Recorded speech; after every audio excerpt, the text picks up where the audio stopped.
Gibbs. The topic tonight is science in ancient and medieval Africa. And we may run in closer to the current era as we continue before the end of our journey. In Miseducation of the Negro, Carter G. Woodson pointed out that, quote, you might study the history as it was offered in our system from elementary school throughout the university, and you would never hear that Africa was mentioned except in the negative.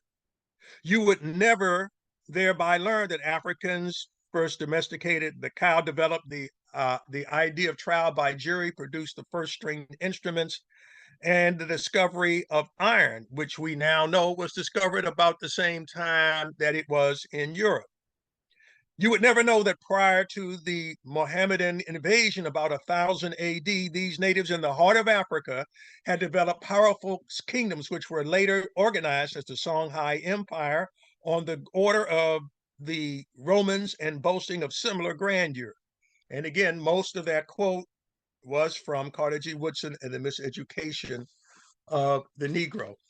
In terms of talking about science, let's stick to the general definition of science, which we'll define as the systematic study and application of knowledge and understanding of the natural and social world, following a systematic methodology based on evidence. Having that as a beginning, let us get busy. You need to know that a unique initiative of its kind was the assembling of information so that people could better understand Africa's contributions, particularly when there's still people trying to sell you the Kool-Aid that Africa had no scientific tradition. But we know that history can be recorded not only on the basis of written sources, but also relying on oral traditions and little-known African written sources such as the Ajamis. Africa not only has a history, but a long history that spans more than 3 million years. And the document that I'm looking at and quoting from is a document produced by UNESCO, the United Nations Educational, Scientific, and Cultural Organization. Africa played a leading role during the first 15,000 centuries of the history of humanity. Most ancient civilizations, including ancient Egypt, found their origins and inspiration in African peoples themselves and were the fruit of the evolution of these peoples in the face of challenges to their existence. Africa was never cut off from the rest of the world and benefited from mutual exchanges and influences with Asia, the Middle East, Europe, and the Americas, and contributed largely to the general progress of humanity. The Sahara has never been a barrier, but a space of contact and exchange between different peoples of the African continent. It is true that slave trade, slavery, and colonization had a considerable impact on the fragmentation of the continent. And the African diaspora that resulted from this tragedy contributed then, and to date, continues to contribute in a significant manner to the construction of new cultures and societies. We Africans produced written as well as oral alphabets or scripts. And here are a few of them so that we see, starting in the second column, top left, the Vi, just some examples. Third down, the Mindi.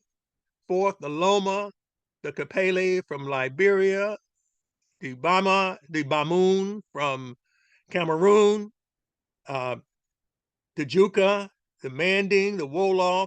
Well, you get the idea.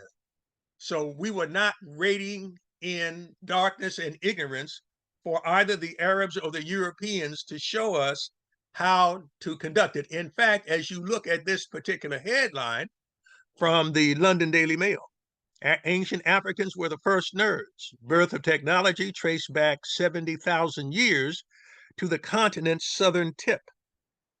Technology found in Southern Africa predates similar artifacts found in Europe by 30,000 years. Archaeologists claims it decisively shows that Africa is the birthplace of modern human cognition.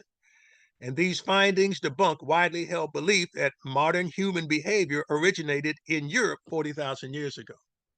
With the idea being, brothers and sisters, that, okay, well, Africa might have started this stuff, but they weren't really people until they got to Europe. Let me give you a few places for you to look up on your own. These are sites of invention and innovation. The first one I want to give you is the Wonder Work Cave. Wonder Work Cave. This is an article from the Current World Archaeology from 2021. And it says new analysis of material from the Wonderwork Cave in the Kalahari Desert, South Africa, has identified possible evidence of the earliest cave occupation in the world, as well as early human use of fire. Now, the Wonderwork Cave is in South Africa, near the Kalahari Desert, and you're going to find that tools, tool kits, that is to say, groups of tools, and the discovery of fire is significant at Wonderwork Cave because it is unquestionably associated with human activity. This clear indication that humans were using fire and thus probably had the ability to cook food at least as far back as 900,000 years ago, and potentially much earlier, could have a significant impact on our understanding of hominid evolution. Again, world's oldest stone tools discovered. Stone flakes made by human ancestor 3.3 million years ago may rewrite evolutionary history. So what I'm saying this evening is to look at Africa as the seedbed of human invention and innovation. And of course, we have a long line of fossil discoveries and remains of old humans that remind us of this, consistently older than any other place so far located. African hominid fossils, and these are just some of the discoveries between 1924 and 1985, and there's been an avalanche of similar discoveries since the 1980s. Stone Age man mixed buffalo milk with ochre to make colored body paint 49,000 years ago. And this was found in, here's another location I want to give you. I started with Wonderwork Cave in South Africa. I want to give you another center of innovation, Sidubu Cave, Sibudu Cave, okay, located in northern KwaZulu-Natal in South Africa. This, so far as we know, the first time milk proteins have been identified in an ochre-based paint. And it shows that early South Africans made paint from the ingredients, 49,000 years ago. Why did they make this body paint? To decorate themselves and for religious purposes as well. And then these early innovators moved outside of Africa, taking their knowledge with them. Now, there wasn't simply just one path out of Africa or one time out of Africa. There were pulses of modern humans who followed earlier types of humanity out of Africa. And in some places, they would mix with these other types, forming new populations. Another example would be the Bloombo's Pebble or Bloombo's Cave. So this is yet another site of an early African invention and innovation. So I'm talking about the Bloombo's Cave. The discovery place of the Bloombo's Pebble is more than twice as old as similar prehistoric work in Europe, and is believed to represent the earliest piece of abstract or symbolic art created by early man and woman. Okay, again, it's from South Africa. Oldest known human burial site, child's grave, reveals emotional side of early Homo sapiens.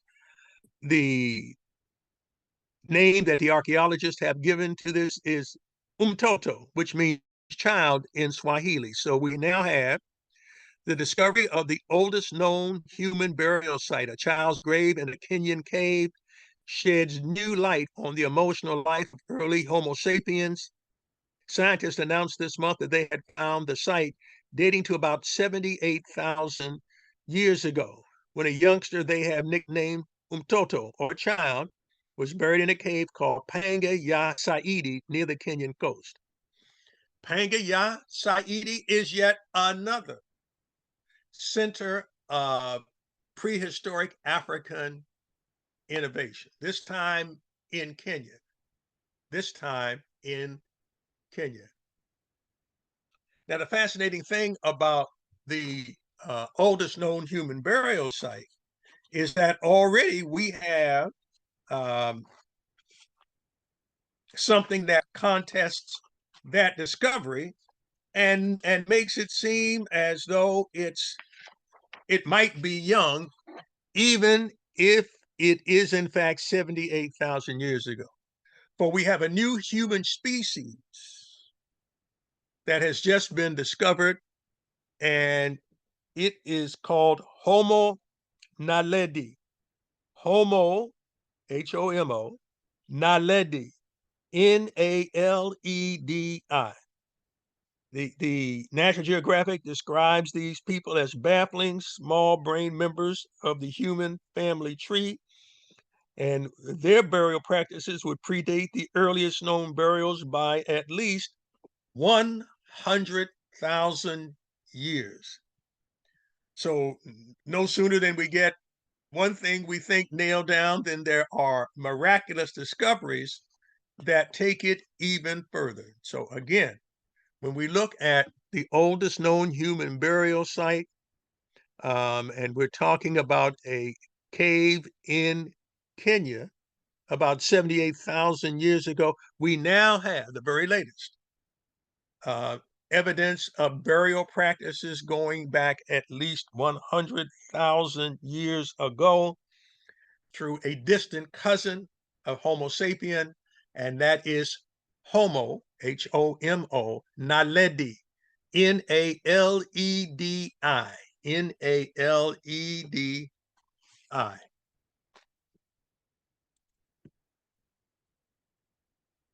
The date of the earliest known bone point has been pushed back by 700,000 years, says Michael Panty of Colorado State University. And again, we know that the bone points, the beginnings of weapons, back earlier and earlier, the bone point has been dated to 800,000 years ago, at a time when Homo erectus lived at Olduvai Gorge in East Africa. So making bone tools, why is this important? Is one of the markers of our hominid ancestors achieving modern human behavior. And we're seeing that it's being created earlier and earlier. We can say that, as I quote this scientist, Homo erectus was a lot more human than we would have originally thought.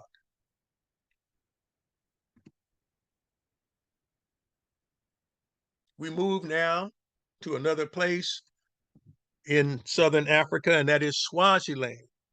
For we have the world's oldest mines, the world's oldest mines. And we're talking about over 40,000 years ago. 40,000 years ago. And these miners were not looking for silver or gold. They were looking for an astonishingly vivid and durable cosmetic called hematite, a kind of iron ore, also called specularite. And in this, they were mining one of the most prized pigments of ancient times, again, for we believe religious ceremonies, decorating them with iron ore, the blood of the earth.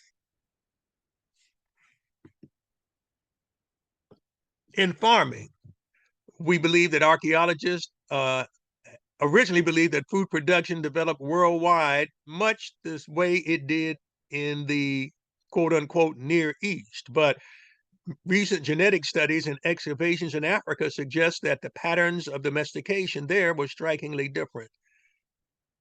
Africans were somewhat late to take up farming, but that was because they had already a handle on grains and that they were so abundant throughout the continent, there was no need to settle down to farming. Already, the new discoveries have caused archaeologists to adjust their thinking about how societies develop. And this is one of the great things about studying African prehistory, is that it reminds us that just because something happened a particular way outside of Africa doesn't mean that African invention and innovation was somehow limited to one way of doing anything. And so the diversity of discovery is marvelous.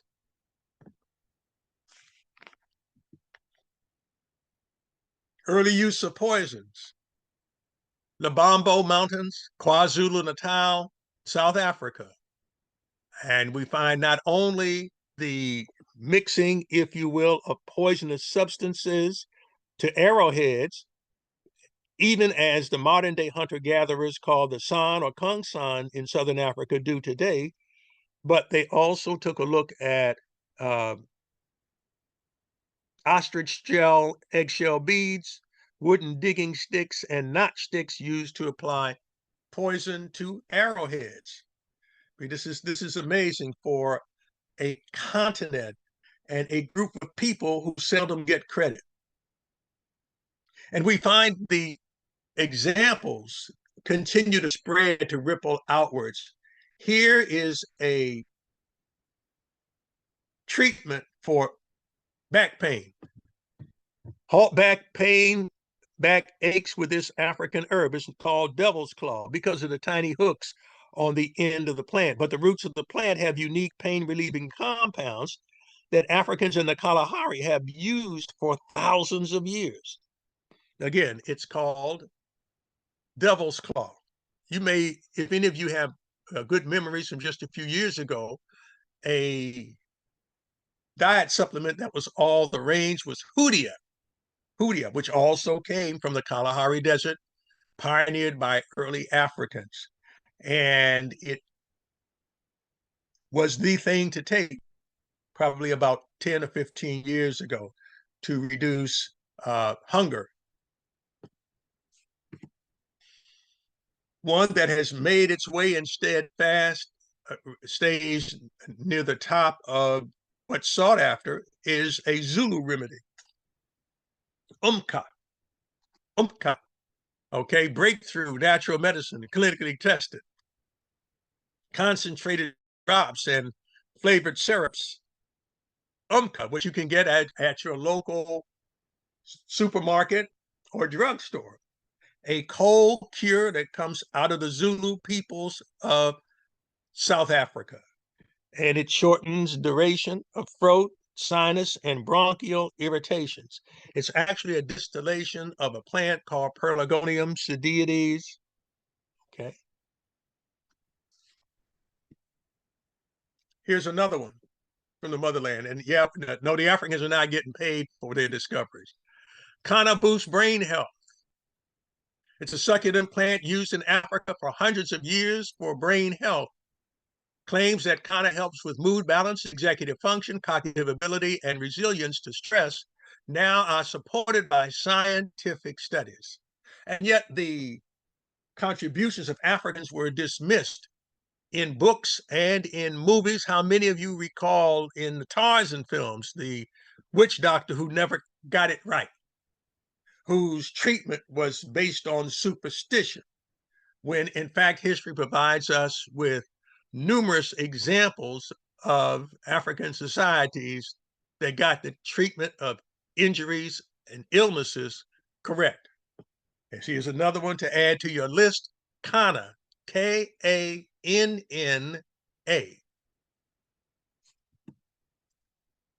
Back to Sadubu Cave, scientists discovered a red residue on some of the stone tools and found that it was a mixture of plant gum and ochre. And so the ochre's purpose was unknown until researchers recreated the glue and found that it improved the adhesive power of the gum, forming a kind of 70,000-year-old super glue to attach stone tools to wooden shafts. The difficult recipe appears to indicate complex cognition in early humans, including multitasking and abstract thought. Also from Sudubu Cave, the earliest known bow and arrow, pushing the date back 20,000 years earlier than was thought. A 2-inch bone point, which has been dated to the Middle Stone Age 60,000 years ago, closely resembles those historically used as arrowheads by the Kung San or San people, the so-called Bushmen of Southern Africa. And for those of you who study a little bit more closely these early African discoveries, you'll immediately recognize the Ishango abacus or Ishango bones, one of the earliest mathematical computing devices known to humanity. Here's how it was revealed to the world in 1957 in the New York Times. It was downplayed that ancient Africans knew arithmetic, that 8,000-year-old Ishango finds include an abacus type of calculating device. The only problem with that, brothers and sisters, is that when scientists from George Washington University went back to the ruins of Ishango and discovered similar tools, they found they were older than 8,000 years, that they were in fact closer to 20,000 years old. And given the characteristics, some of them, the notches were used as a counting system, but also there was stylus tips on one end, which suggested writing in the heart of Africa 20,000 years ago, long before Greece or Rome. Trepanning. Some of you have heard me talk about me looking for evidence of trepanning skull surgery. And here is, for those of you who might want to read more, the book is called Trepanation by Arnott, Finger, and Smith, who are the editors. And Africans developed independently methods to treat severe headaches and fractures after head injuries, even if it required removing parts of the skull. And so they found healed sections, which are called trepanation defects, not only in Europe or North and South America or Asia, but African populations dating back to the New Stone Age. So it would seem as though our culture explicated and demonstrated our understanding of the physical universe that surrounded us. I give you another source that you can read independently, African Fractals by Dr. Ron Eglash, Modern Computing and Indigenous Design. For the box design on your upper right-hand corner, Europeans thought that was chaotic till they came to understand that there was a method that is the repetition of segments on a smaller and smaller level, much like what you see in the image below, the title of the book and the square design. In other words, it's a form of fractal geometry in which you can extend a design into infinity. And indeed, even as this repetitive design is shown on the cover of the book, African Fractals by Dr. Ron Eglash. So when sisters do their hair in this particular fashion, they may not know it, but they're explicating a ancient African design, which has mathematical principles, geometric principles rather, in the back of it. Another book for those of you that want additional evidence, Black Genesis, the prehistoric origins of ancient Egypt.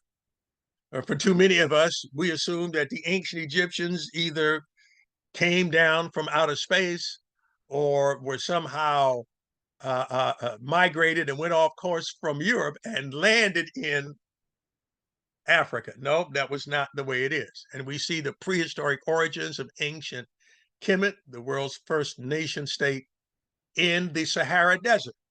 In the Sahara Desert. One place that you can dig even a little bit deeper is inside the Libyan portion of the Sahara Desert, where we have seen a British team discovered a 250,000 square mile kingdom in the Libyan wastelands, found more than 100 castles and underground irrigation tunnels ruled by a highly civilized Black African people called the Garamantes. Culture thrived for 600 years after the birth of Christ in such a bleak and barren landscape. But Gaddafi decided to wipe as much of that out as he could because it did not fall in line with his pro-Arab aspirations. So I'm asking you to look at Africa, look at the Nile Valley in this context that I'm showing you now, that they were leaders and innovators in stone architecture, engineering, shipbuilding, agriculture, solar calendar, sculpture, painting, the use of metals, geometry, medicine, writing, a belief in a future existence, and indeed even the column. Here I am on my first trip to Kemet, and I'm outside an ancient stepped pyramid. Some say the oldest of the pyramids, okay, the pyramid of Zoser outside Saqqara in ancient Egypt. And that's me standing up on those stone blocks there. And what you may not see is that it's not simply piles of ever smaller mastabas, but there are also tunnels inside the pyramid, the burial place of King Zoser. Here's what they look like. They are 11 vertical shafts leading to small burial passageways descending from the lowest step of the pyramid. The mortal remains were found in several of them, suggesting they were intended for the king's family. To the left of that, you see the burial chamber. To the left of that, you see the drawing of the original mastaba, which is Arab for bench. So we know that the step pyramid perhaps started out as a traditional burial, if you will, plank or step, and then Zoser and his architect, Imhotep, whose name means he who comes in peace, decided to add to it in a sort of descending order until it reached the top. Again, we're looking at innovation. We're looking at something that would ultimately come to look like that. Not simply a pile of stone in the middle of nothing, but a burial complex for the king's family as well as himself. And here he is, an ancient statue of Imhotep. Again, his name means he who comes in peace, and he's generally considered the world's oldest, indeed, if not first, multi-genius in all of recorded history. He would be later worshipped as a deity by the Greeks and Romans. He would be the model upon which Aesculapius would be born. And yet he is reduced in Hollywood to an evil bad guy, for those of you who saw any of the Mummy movies starring Brendan Fraser. Of course, when we talk about ancient Kemet, if you will, the Egyptian name for Egypt, we'll also think of pyramids. And so here is a way to look at, on the left, the possible and probable construction of pyramids and the interior of the Great Pyramid. Some of you with me this evening have been to the Great Pyramid or the pyramids on the Giza Plateau. And so you understand the complexity, the, if you will, grandiosity of this. More than 2 billion stones used in the construction of the Great Pyramid. And these pyramids on the Giza Plateau are the only reminders of the 7 wonders of the ancient world still standing.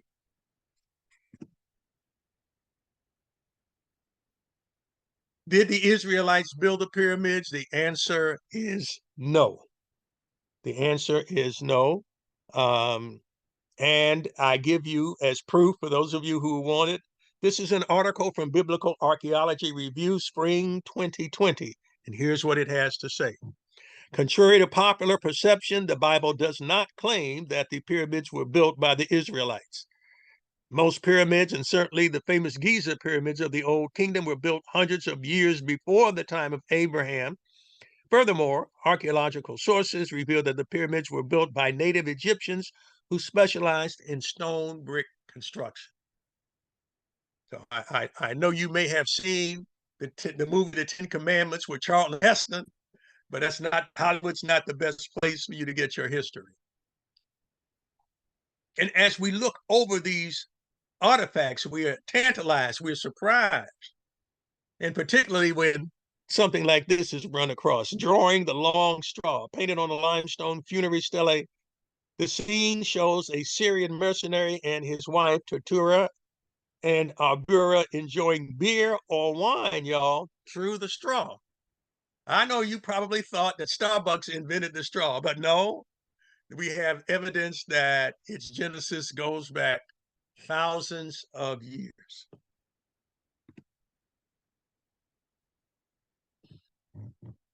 The ancient Egyptians invented more than one system of writing, and Pierre Tallet at the Red Sea port of Ain Soduha found a papyrus found at Wadi al-Jarf from 2800 BC, the world's oldest, refers to the horizon of Khufu, or the Great Pyramid of Khufu.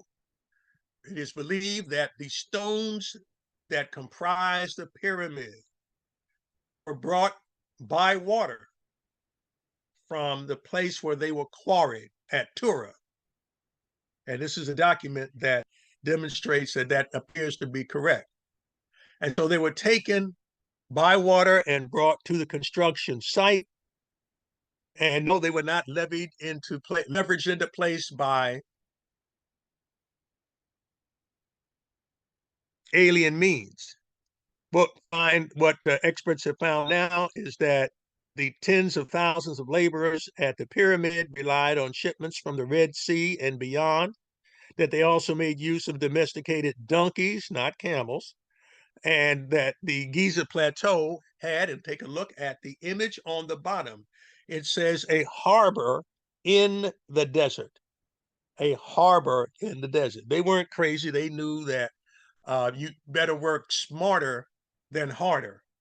And so they floated the blocks of stone as close up to the pyramids as they could on the Giza Plateau.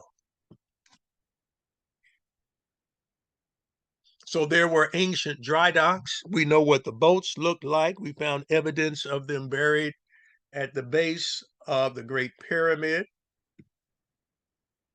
We know that they were, although people love to say they were levitated into place, we have some of the tools that they used. We have some of the means above the tools here that you see, which ancient Egyptians transported their great loads across the desert through a kind of lubricant that they placed on the sand to make it wet, and then to slide by the use of sledges, a more efficient manner. These structures inspired later civilizations. And so when you drive by, the next time you happen to drive by the Supreme Court of the US Capitol, or one of those obvious Greek or Roman inspired structures that adorn this area, please remember that before there was a Corinthian column in Capitol, a Doric column in Capitol, an Ionic column in Capitol, there were palm columns and capitals, lotus columns and capitals. Please remember that. The art of measurement reached new heights along the Nile Valley.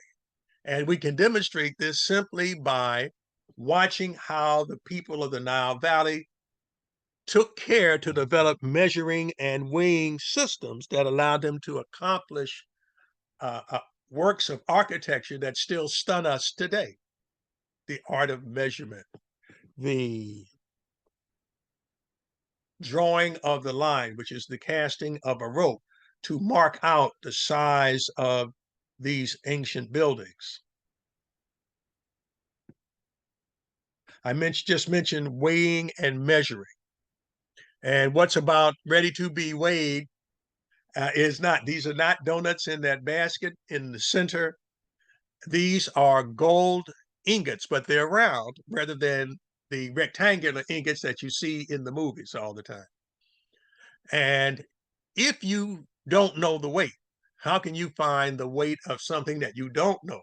You must weigh a known against an unknown to discover what the unknown weighs. And that's the activity that you see here. That's the activity you see here. If you take a look down underneath the right hand weighing pan, you will take a look at the weights and measures, some of them used by the ancient people of Kemet. So they had a standardized system of weights and measures. By the way, the gentleman on the right is recording the weights so that a record will be established.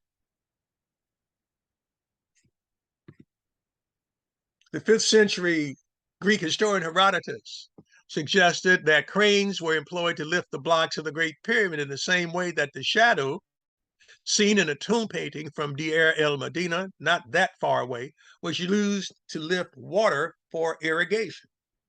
So you dip down into a lower level. In this case, they're talking about water, but in the case of the shadow, which may have served as an inspiration for modern day cranes on construction sites. And then you raise it back by means of a counterweight on the far right end of the shaduf. They were known as shadufs. Time. Africans have always been concerned with time, and the Egyptians were probably the first to reckon the length of a solar year. They divided their calendar into 12 months of 30 days, plus some intercalary days and leap days. In this tomb painting from 1,500 years before the birth of Christ, the large circles represent feast days for each month, okay, with each day subdivided into what? 24 hours. 24 hours. And have you counted the number of circles?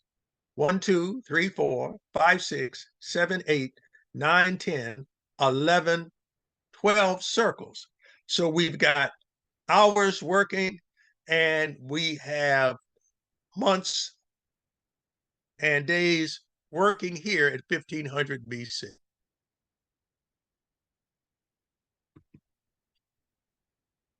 It is really something to be able to travel to Egypt to see what's still there of this ancient African civilization.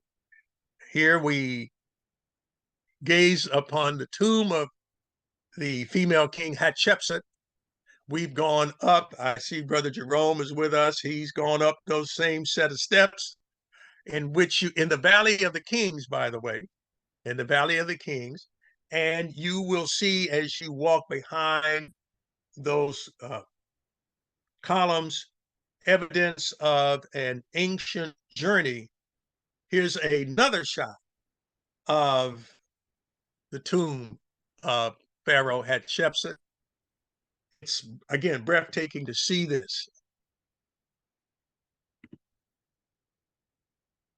Obviously, the ancient people of Kemet or ancient Egypt were leaders in embalming. They were also excellent physicians.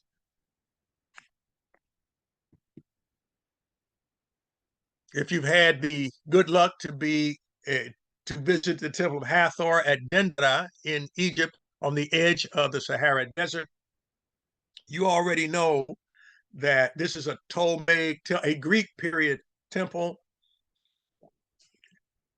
and you're going to find, well, before the French showed up, you were going to find that in the ceiling.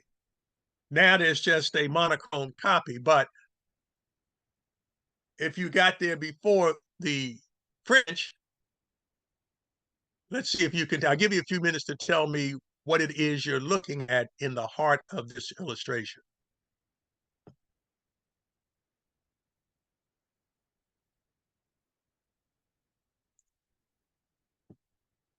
We're looking at ancient astrological symbols. Take care, you might notice the scorpion, you might notice the lion, you might notice the twins, okay? And so we see this, even though people insist, and there very well may be a connection between the Babylonian zodiac and the Egyptian zodiac. But one thing is for certain, you must go to the Louvre in order to see the original today.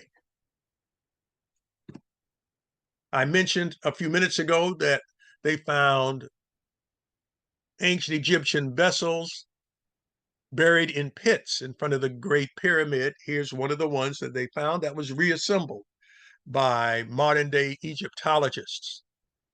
So we were not locked into travel by land, and we used the Nile as a highway to go up and to go back, to discover new lands.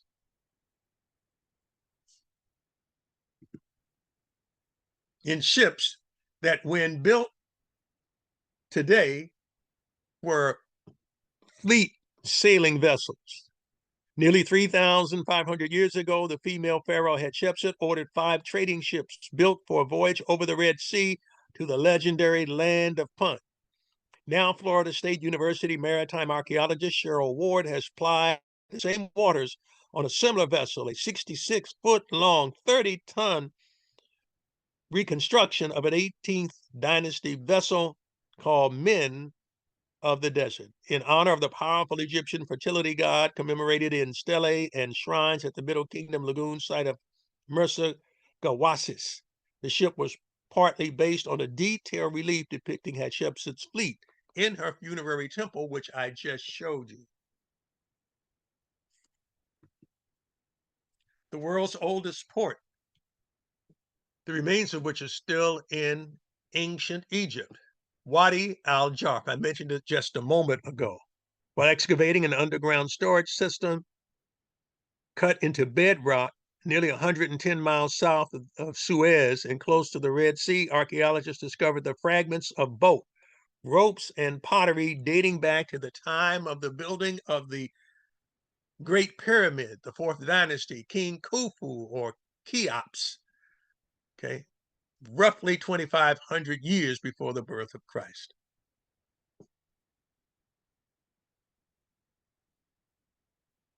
These finds that I'm showing you now, highly reminiscent of what we had just looked at, were discovered in Australia, and experts are still scratching their head that over 200 apparently genuine Egyptian hieroglyphics have been discovered in Australia.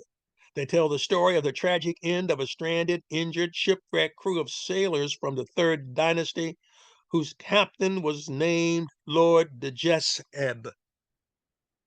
Could they have gone? Strabo tells us that modern day people will have to recognize that ancient peoples sailed farther than they were willing to give them credit for. Strabo was about the 1st century BC.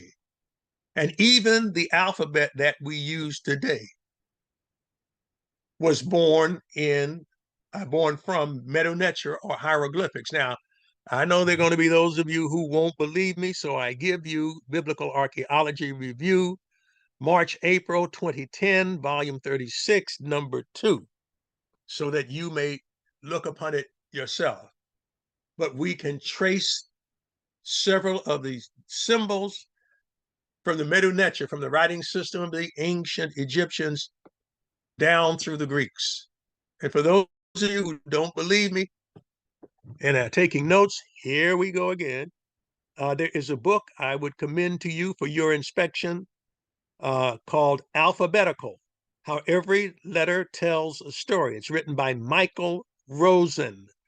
Michael Rosen, back in 2015. We'll just, for the sake of time, give you a couple of examples.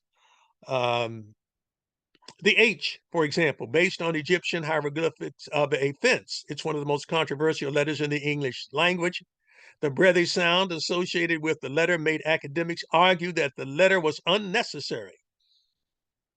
And many Latin and British scholars began dropping the H in 500 AD. But despite the controversy, H secured a spot in our alphabet. How about N? That's another letter. Around the same time as M, N was emerging in Egypt with a small ripple on top and a larger one below. The word translated to snake or cobra. Ancient Semites gave it the sound in fishing. By around 1000 BC, the sign contained just one wave and was named Nu by the Greeks. But the history of that particular symbol has a long history.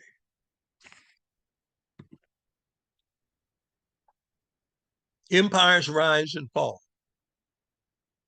Egypt would rise and would fall, and one of the empires taking its place would be that of the Greeks, who came in and took over and were known as the Ptolemies, of which Alexander the Great was one. But that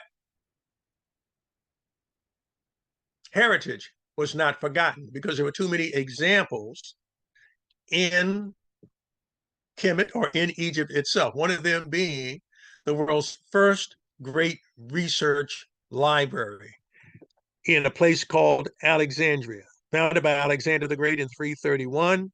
This Mediterranean city became the world's most magnificent center of trade, culture, and learning under the progeny of, if you will, Alexander. Ruins of the ancient buildings now lie under the sea and beneath modern construction, but this is what it is thought to have looked like during Cleopatra's reign. And we know that there were places that elevated scholarship, and a library was created as one of the most sought after research centers in the ancient world. It may have looked like that. Scholars not only studied in, but more importantly, cataloged manuscripts in the Alexandria Library of more than 2,000 years ago, as depicted in his 19th century engraving. Historians credit the library's first director, Xenodotus, with a system so fundamental it still brings order to bibliographical chaos, arranging books alphabetically by the spelling of the author's last name. Also coming out of there, another Greek, and this was a place where Greek and African scholars studied, as well as scholars from other parts of Europe. Not only did we have people like Xenodotus, but we had Eratosthenes, who came up with a map of the known world. And he was among the first to divide the known world into what he called parallels and meridians. Parallels and meridians, lines that went left or right or up and down. They might remind you of longitudes and latitudes. And they had a better understanding of the interior of Africa, particularly the Nile Valley, than what would exist in the 19th and 18th centuries in Europe. So you see the Nubians and the Meroe. Again, if you follow the meridian of Alexandria, you'll see Nubians and the people of Meroe. And it goes as far east as Russia. It goes as far west as Great Britain and possibly Greenland. And all of this is part of the scientific heritage of Africa, as is the Heliopile, a steam reaction motor invented at the Museum of Alexandria It is the great granddaddy of the same kind of steam reaction motor that's going to power locomotives of a much, much, much later date. But just briefly, here's how it worked. You light a fire under a tank of water. That's what you're looking at. The steam is forced out in such a way as to cause a spinning reaction in that round orb, So we see steam reaction going back to the ancient Greeks and Egyptians. We come into Nubia, we see things that remind us that of a 6,000-year-old civilization, that although the people of the Nile Valley, particularly the southern Nile Valley, are always made to look slower, less developed, there are the roots of ancient Egypt that are discovered deeper in the Nile Valley in places such as Nubia. The decoration of the coastal incense burner, a sacrificial procession, is the earliest definite image of a king of ancient Kemet with his crown and falcon label. What do you mean? Let's take a look going from the left to the right, the second segment from the left. In the first segment, you'll see a bull. That is a very ancient symbol of power among the people of the Nile Valley. But in the second section, we see the white crown, the deshret of ancient Kemet. That it's already in place as a symbol of rulership and authority going back to roughly 3,800 BC. In the land of Nubia, the Taseti, the land of the bow, we have their own pyramids, which are more recent and smaller than those of ancient Egypt, but serve in the main a similar function as a royal burial place. We also find things that we don't quite fully understand. This was found in one of the ruined temples of ancient Nubia or Kush, and it has been speculated as to be an ultrasound condenser or radiation gun. People are replete with theories about what it might mean, but it speaks to high culture, not only in Egypt, but throughout the Nile Valley. We also are aware that the iron, and I touched on this, the birth of iron appears now, according to the latest research, about the same time in Africa that it does in Northern Europe. This heritage of discovery we find, and richness to finance these discoveries, we find coming closer to the medieval period, where we have the richest king in Africa, if you will, Mansa Musa of Mali, who holds a gold nugget in this 1375 Catalan map as an Arab trader rides in to borrow or barter with one of the world's richest men. There are scholars who believe that for his time that he lived in the 1300s, he may have been one of the richest men in the world, and some scholars say he was the richest man who ever lived. He is an emperor of Mali, again, a place connected to scholarship and wealth, which continues to reveal astonishing, here we go, treasures. The literary treasures of Timbuktu in Mali. Hidden for more than 500 years, many of these texts are written in ornate calligraphy. More than 150,000, much more, have been recovered so far. There may be more than 800,000 still buried in the desert sands. We love knowledge. We love books. And many of the documents show us the variety of intellectual endeavors to which our ancestors were endeared. This is a page from a legal treatise. This is one for diseases and cures in Timbuktu in Mali in the 1300s, if not earlier. an arithmetic primer, because we developed our own system of accounting. We already talked about weights and measures. Here's some examples. Structure of Heavens, a poem on Islamic law, the law of inheritance. And yet, brothers and sisters, we stand on the precipice of a time when there's even less chance of this information getting out, at least through the schools, than in many years. An early African university, founded, in fact, with donations by a Black woman.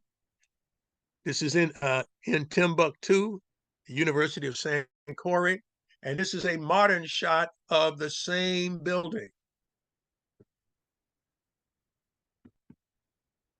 Manuscripts from the Mama Hadera Library in Timbuktu.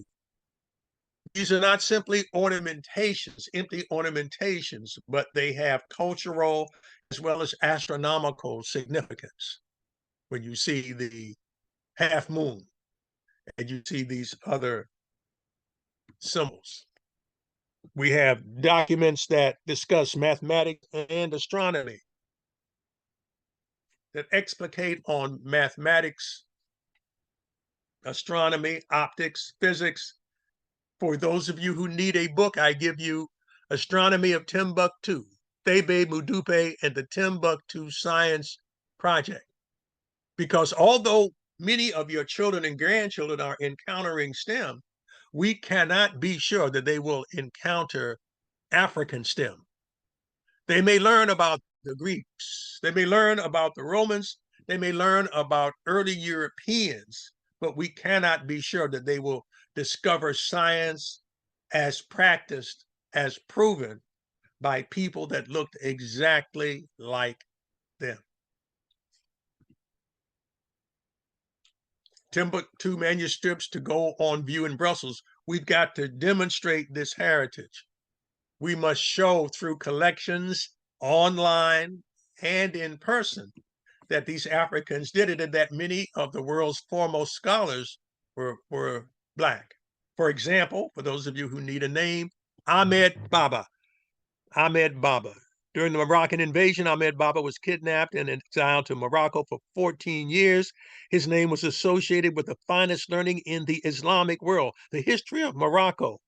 Bedzi al-Musaha noted the following utterance of Ahmed Baba. Of all my friends, I had the fewest books, and yet when your soldiers despoiled me, they took 1,600 volumes. And yet we're raising Black children who are oblivious to this kind of love of knowledge. We must do better to teach our children. We cannot blame them for what they've never been taught. This building has suffered some damage due to Islamic fundamentalists, but the heritage is there. Another book for those of you looking for written sources, African Cultural Astronomy. I wouldn't take you through a walk this long and not give you some wayside stops. Again, African Cultural Astronomy. And then later on, in times closer to our own, we find that this, again, the scientific heritage, the love of numbers is still going on. In the period 1490 to 1776, Fuda was ruled by a Muslim dynasty, but they regarded mathematics and scientific inquiry with great aplomb. As exemplified in the book, Africa Counts, Number and Pattern in African Cultures by Claudia Zaslowski. By 1700, Katsina, one of the Hausa states in northern Nigeria, had succeeded Timbuktu as a center of learning. The city was a home of Muhammad ibn Muhammad, teacher of astrology, numerology, and the number theory associated with these mystic arts. Please bear this in mind and spread the word. We were stargazers. We were astronomers. The Dogon of Mali, for example. The pattern of stones at Namaratunga 1 and 2, ancient African astronomical observatories, And while some of them are considered controversial, there's no question about a little place called Nabta in the Sahara Desert, perhaps going back 12,000 years. 12,000 years. So that our heritage of stargazing does not stand in the shadow of any place. The astrolabe, keeping track of the positions of the stars, was invented in North Africa. More educational material found in Timbuktu. Africa's ancient steel makers. Okay. On the shores of Lake Victoria. Here we go. We find the Haya people who lived in the Kagera region of northwest Tanzania, making their own medium carbon steel 2,500 years before Europeans. I've mentioned architecture. We talked about ancient Egypt, but I don't want you to think that that was the only example. We have the stone temples, carved stone hewn out of living rock of Lalibela in Ethiopia. Here is the most ornate. This is the Church of St. George. Again, think about cutting off the top of a mountain and tunneling down and freeing a central core of rock, and then carving it in shapes in honor of the Christian God, begun by an Ethiopian monarch, Lalibela. They say that when he was born during the Zagwe dynasty, when he came wet out of his mother's womb, a cloud of bees descended around him, but he was not stung. And his full name is believed to be translated as even the bees recognize his kingship. Is a close-up of the Church of St. George. So you can go inside and engage in prayer and reflections aided by votives. Another book, Bahira Hazab, Mathematical Systems for Fixing Movable Feasts and Fasts of the Ethiopian Orthodox Church. And even though they wanted to give the discovery of a stone-built city in Zimbabwe to ancient Phoenicians, we now know that they were built by the Africans. Here I am at the ruins of Great Zimbabwe. Great Zimbabwe, again, a stone-built city in the heart of Africa, the largest collection of stone ruins south of the Valley of the Nile, which speak to trade and science. From one of my own works, Black Inventors from Africa to America, we find that this knowledge was not lost entirely. We're going to find, as we move toward the close, examples of other Black folk who made an imprint conveniently forgotten in the service of white scientists whose names you might know. For example, Graham Quasi, okay, whose illustration of the plant, whose medicinal properties he was the first to describe, and whose work was recognized by Carl Linnaeus, one of the fathers of a system of plant classifications. This book from BBC History says that Quasi is a rare example of an African botanical pioneer who was acknowledged as an expert by Europeans. But millions of others, Africans and Caribbean people, also possess sophisticated botanical and medical knowledge and never got credit or had the discoveries stolen.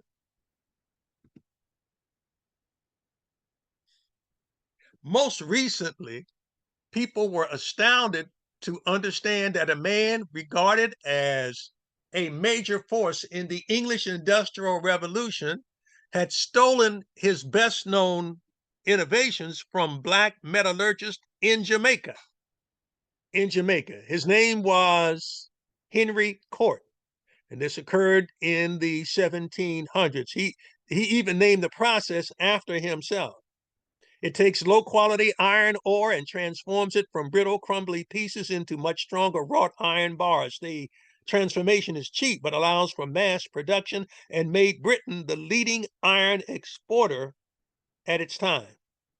But after analyzing historical documents, Jenny Bulstrode, a historian at the University College London, found that the process was not actually created by Henry Court. Her findings were published in the journal History and Technology in June of this year. And in the paper, she notes 18th century documents suggesting that Henry Court, an English banker, stole the technique from 76 Black enslaved metallurgists in Jamaica. We even know the brothers' names.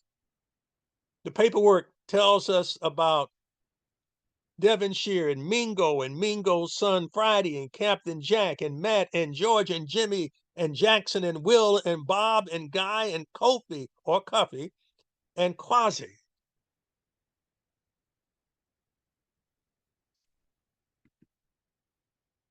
One final one. Who knew that a Black man worked alongside Charles Darwin? His name was John Edmonstone, and he taught Darwin how to stuff birds, which for those of you who read about Darwin's works knows that this was crucial to Darwin's studies. Darwin paid this brother to give him lessons about taxidermy, as well as the flora and fauna of South America to help him prepare for his summer voyage south on the famous British vessel HMS Beagle.